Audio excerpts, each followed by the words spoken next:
APPSC group 2కి సంబంధించి judgement ఎలా ఉండొచ్చు అనే దానిపై జస్ట్ స్మాల్ అనాలిసిస్ అండి. అసలు మెయిన్ ఇష్యూ ఏంటంటే హారిజాంటల్ రిజర్వేషన్స్లో తప్పులు ఉన్నాయని. ఈ వెర్టికల్ రిజర్వేషన్స్ అంటే ఏంటి, ఈ హారిజాంటల్ రిజర్వేషన్స్ అంటే ఏంటి ఒకసారి చూద్దాం. మన రాష్ట్రంలో అంటే ఆంధ్రప్రదేశ్లో బీసీలకు 29%, ఎస్సీలకు 15%, ఎస్టీలకు 6%, ఈడబ్ల్యూఎస్ ఎకనామికలీ వీకర్ సెక్షన్స్ వాళ్ళకి 10% రిజర్వేషన్లు ఉన్నాయి. ఈ తరహా రిజర్వేషన్లు మనం వెర్టికల్ రిజర్వేషన్స్ అంటాం.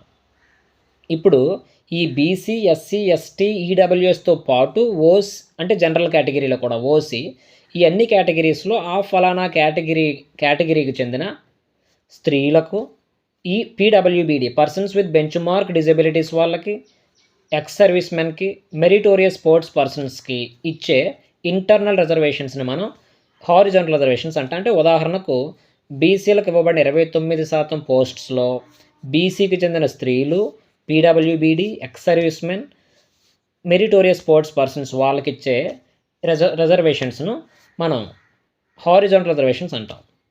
ఇప్పుడు ఈ హారిజాంటల్ రిజర్వేషన్స్లో తప్పులు ఏమీ లేవు అని కోర్టు నిర్ధారించింది అనుకోండి, అప్పుడు సమస్య ఏమీ ఉండదు, నార్మల్గానే రిజల్ట్స్ ఇవ్వబడతాయి. అలా కాకుండా నిజంగానే ఈ హారిజాంటల్ రిజర్వేషన్స్లో తప్పులు ఉన్నాయని కోర్టు నిర్ధారించింది అనుకోండి, అప్పుడు ఈ తప్పులతో కూడిన హారిజాంటల్ రిజర్వేషన్స్ వల్ల ప్రిలిమ్స్ రాసిన 4 లక్షలకు పైగా అభ్యర్థులకు ఎవరికైనా నష్టం కలిగే అవకాశం ఉందా? లేదా మెయిన్స్ రాసిన 92,000కు పైగా అభ్యర్థులకు ఎవరికైనా నష్టం కలిగే అవకాశం ఉందా అంటే లేదు.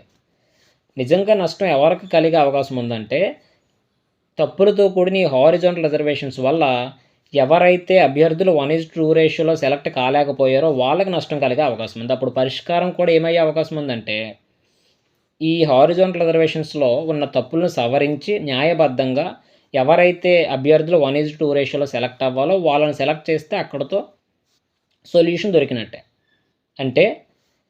అంటే సొల్యూషన్ ఇక్కడ ఇలా కనిపిస్తున్నప్పుడు నిజంగా ఏదో సిస్టమేటిక్ కరప్షన్ జరిగినప్పుడో లేదా పేపర్ లీకేజ్ సందర్భంలోనో నోటిఫికేషన్లు క్యాన్సిల్ అయ్యే ఆస్కారం, అటువంటి పరిస్థితి పాసిబిలిటీ ఈ కేసులో లేదనేది my own analysis and opinion.